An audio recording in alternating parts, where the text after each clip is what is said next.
Hello, everybody. Welcome to what is going to be the start of a new podcast. This podcast is called Common Cause, and I am Samson. I'm joined obviously by Luca. Luca, would you Hello, like to I'm give us Luca. an introduction? What is this new podcast, Common Cause, going to be about?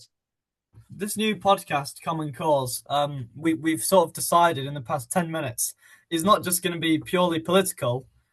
That's one of the passions that I and Samson enjoy talking about, debating a lot of the time. But we realize we can go into different things: religion, um, politics, ethics, everything like that. So this podcast is going to be politics, ethics, whatever we feel like talking about, the news, stuff like that. And I think this is a very important opportunity to be able to speak about what we want and express our own views, because that's definitely an issue today in this country, that people are worried about talking about their beliefs and expressing them. So I'm very excited to start this podcast with Samson. So thank you for the opportunity, everyone, and thanks for listening and welcome.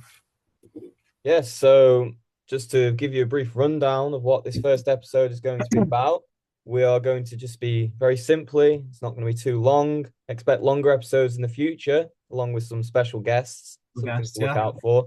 We've got some very exciting prospects lined up. Okay. We're going to be just giving a brief introduction to ourselves, what it is that we are interested in, some of the beliefs that we hold in relation to politics, maybe morality, ethics, religion, etc. We're then going to be doing a brief, around 5 to 10 minute section, hopefully, on Britain itself, why it is we feel that politics, not just politics, but many social economic issues in Britain are so polarized. This idea of Britain as a belief, does Britain still believe in itself? What it is that Britain actually stands for. We're going to give a brief rundown on that because that's going to be linked majorly to a lot of what we're talking about in these future episodes. And finally, we're just going to be giving a bit more information on the future of this podcast. What can be expected in the future? Some of the topics we could be talking about potentially. And yeah, without further ado, I Can I think just we add one? should. Can I just add one thing there? One thing we discussed earlier as well was leaving comments and questions about things you're interested in, or questions you may have about our beliefs that we can debate, speak about, and things like that, just to try and give the viewers what they want as well. So if you've got Absolutely. anything, leave it in the comment section. Absolutely. We hope to integrate a section, a dedicated 10 to 15-minute section in each of our episodes in the future where we actually have a question time. So if you leave us some questions or in the comments or any other ways, any other means you have of reaching out to us, I'm sure some of you can look into it and find ways of contacting us. Just drop us some questions and we will address your questions on the podcast, give our takes on it. And if you want to follow up on that with further questions, you can do that in future episodes. That's something we want to be a big part of this podcast. That sort of from us to you, that sort of relation. So, without further ado, shall we begin by discussing modern politics and modern Britain and what it is that is the issue here? Why is it that we're talking about this in the first place? Luca, what do you think? How would you sum up this question? Straight into the deep end. I know. I think the problem with modern politics, especially in Britain, America, maybe Europe as well, is, and I know I sort of said this earlier, but people are worried about what other people think, and I think especially on the right of politics, which is where I would class myself, people are sort of villainized in a way for their beliefs, and it's sort of, if you drive through town, especially cities, you may see more. I'm voting Green. I'm voting Lib Dems. You don't see many. I don't know if you've noticed this. You don't see many. I'm voting Conservative. I'm voting Reform, Restore, whatever it is, because I feel like people on the right wing are more likely to be villainized. So I think by starting this podcast, we can hopefully do our part to go against that belief. Maybe I'm being out of touch here, and I'm wrong, but I definitely feel like people don't speak up for what they believe in. But if you do speak up, then it's more likely people on the left wing who are more vocal and sort of allowed to in the community. So I think this is the problem with modern politics, especially after the death of Charlie Kirk. By the way, that's when I was sort of awakened to this belief. Like, Samson, what do you think? Well, look, I'm essentially just going to be echoing what Lucas says here. I mean, after all, as a podcast, we're not here necessarily to debate issues. Rather, we're here to discuss issues, and we're often going to be agreeing more than we disagree. Sure, we might disagree on a few things, but I guess that's part of the podcast and part of politics in general. Disagreeing is okay in politics. Let's establish that as a baseline before we go further into this podcast. There is no issue with disagreeing. And one of the reasons why we have this outbreak of perhaps fear to say what it is that you truly believe in is because people just slam you down so hard and so fast for what it is that you actually want to speak out about. This is essentially what happened with Charlie Kirk. He was shot for essentially speaking out for what it is that he believed in. And there's examples of Charlie Kirk in the past actually speaking and saying that what it is I'm trying to do, I'm not trying to promote hate, I'm trying to promote discussion, discourse, that idea of being able to talk from one person to another. Because in any democracy, in any society, in fact, that is an integral part. It's healthy to any democracy and healthy to any form of politics, that ability to be able to talk to one another. This podcast is essentially going to be that, just me and Luca talking about these things. We'll be inviting guests on, as we said, and they'll be giving their views, often quite different to our own. Perhaps we can challenge them on those. Who knows what's yet to come? Um, the next thing I'd like to discuss, in fact, about this podcast and why it was established is what I like to call performative politics. Luca will know I go on about this quite a lot. It's something I feel very passionate about. Yeah. And it relates to this idea of people not being able to speak out for what they believe in. And as a result, you'll often see them speaking the complete opposite of what they believe in. In fact, they'll be changing their views based on who it is they're talking to in order to tailor or cater to a certain audience. Like a And chameleon. exactly, a political chameleon. And I think this is such a big issue in any, not even just politics, but in any sort of social science which requires you to discuss with other people. If you don't have any integrity and you don't have any core beliefs that you will hold and you will fight for and you'll defend for yourself, you've got a real problem there, because I think that's not really a sign of any intelligence when it comes to that issue that you're discussing. You need to be able to stand up for what it is that you believe in, no matter who the audience is and no matter what the ramifications might be. Um, Something we'll be discussing later is both myself and Luca how faith affects our view on politics, and you see a big example of this in faith. It's a whole core tenet of Christianity, that idea of being willing to die for what it is that you believe in. Now, I'm not saying me and Luca, fingers crossed, are going to get shot after this podcast for speaking up for what we believe in. However, the idea is still there, being able to defend yourself and stand up for what it is you believe in. That is so important in modern politics. And here on this podcast on Common Cause, worry not, we are going to be defending what it is we believe in, no matter who the opposition is. Amen to that. And if I can just add on, I think this performative politics. I don't know why I keep on doing this. By the way, it's a new thing. Maybe it's because I want to speak with my Perhaps hands. I've coined this term. Is this a new term? Performative Copyright politics. Samson. It's not just it's on both sides of the political spectrum. I don't know if you agree on that. You get people on the left wing, on the Green Party, the TikTok Party, as we call them, who sort of just have seen TikToks and now are like, yes, support the Greens. But you also see people on the other side that maybe restore, maybe some reform as well, just seeing flags in the street, just putting it up for the flag, but they've not actually looked into policies or anything like that. So I think it's on both sides.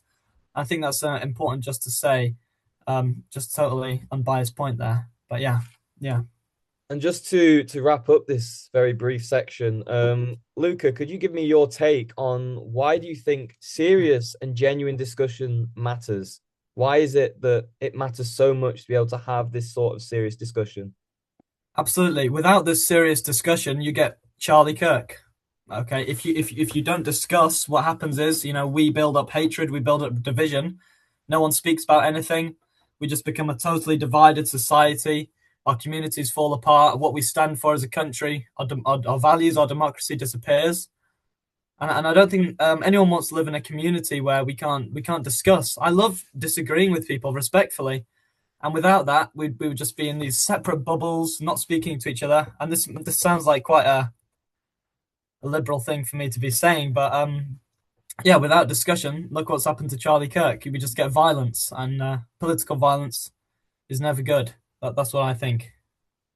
Yeah. So very glad to start this podcast. It's exciting, actually.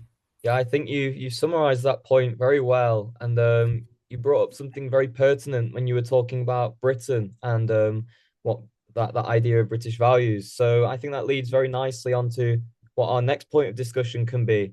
For those of you who do not know or cannot recognize by our accents, both myself and Luca are from the United Kingdom. We were both born in England. We've both lived here all our lives. And as a result, this podcast is very often, more often than not, going to be discussing matters that are most important to Britain. Of course, that doesn't mean we won't be branching out in some cases, discussing geopolitics, the world economic situation, etc. Especially, you know, in the current times, this is very relevant to talk about. But as a result of ourselves being British, and that will obviously have some knock-on impacts on what we discuss, I think the most appropriate point of discussion for us next to introduce is this idea of Britain and the identity and the national direction, and why is Mm. it that we have to discuss this issue today? Why is it that the question is being raised? What are British values? Does Britain still believe in itself? Is there continuity in British culture, or are we seeing a decline in British culture? Is there need for a renewal of British culture? These are all very important questions. Luca, Absolutely. what do you think about this? Absolutely. You go out on the street and you ask anyone today, would you fight for your country if they're on the left or the right? They're all saying no. I think, pardon me, I think that's terrible. I may be quite hypocritical because if there was a war tomorrow, yes, I'd be scared to go. But if you take a survey and look at all the people that would go to war, the young people that would go to war or stay at home, they're all staying at home. Nearly all of them are staying at home. But if you go back 100 years or to World War II, you had people, 15, 14, 16, all faking their ages to go to war.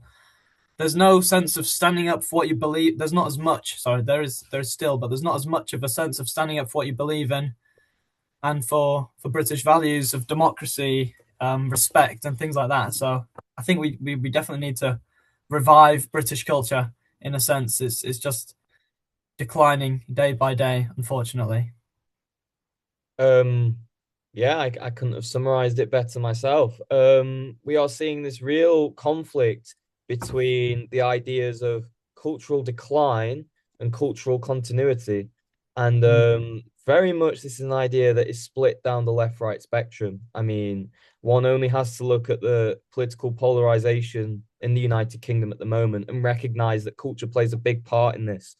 You'll see parties on the right, so the Tories, Reform, even Restore, though they are rather a minor party at the moment, they're all banging on about this same sort of concept where Britain is broken, as Reform says, or Britain isn't broken necessarily, as the Tories say, but it's still in need of some patchwork. And what they're all saying here is essentially the same thing. We have this real issue in the country where whole communities are being torn apart because they are unsure what to believe in.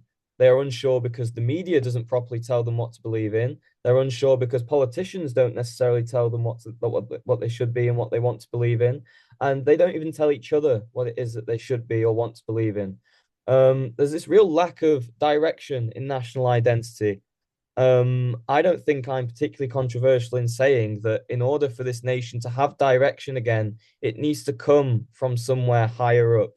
Um, on the one hand, I'd lean towards saying politics, but on the other hand, I think a more reasonable argument for where to look for to identity is faith and religion and belief in God.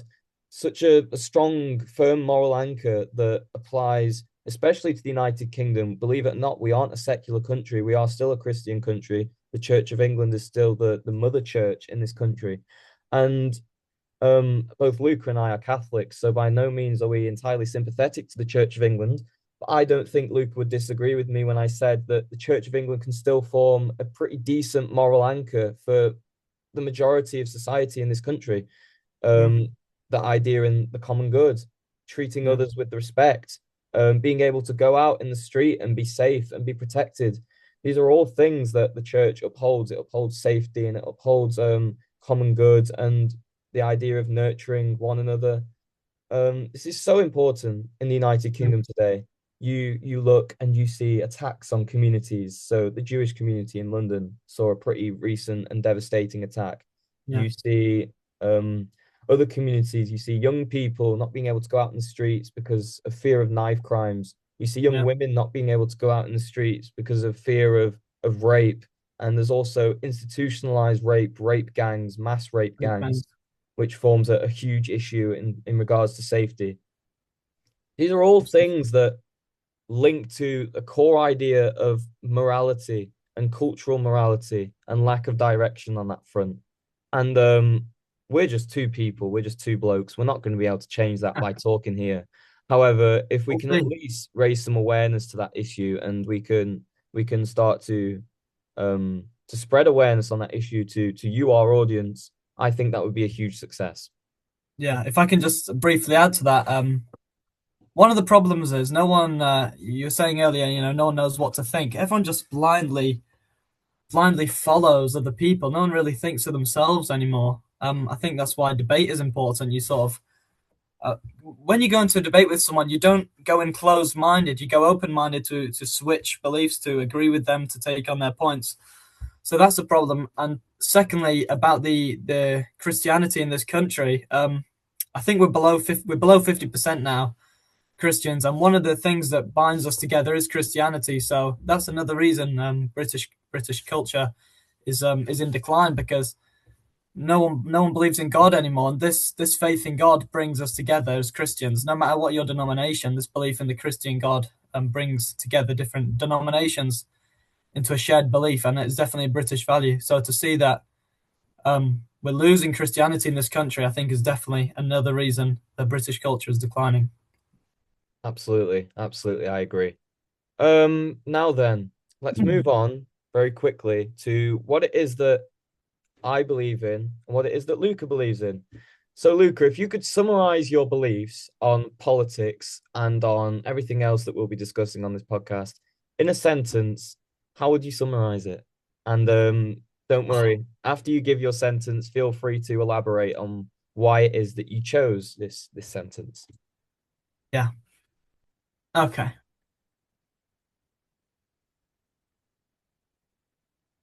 Overall, I would say politically, I believe in lower taxes, particularly at the minute, lower immigration, and this is a bit of a contradiction, but a freedom of the individual. So, for example, no to digital ID, but not a freedom where everything is a human right, such as an issue close to my heart, particularly an issue like abortion. That's seen as a right now.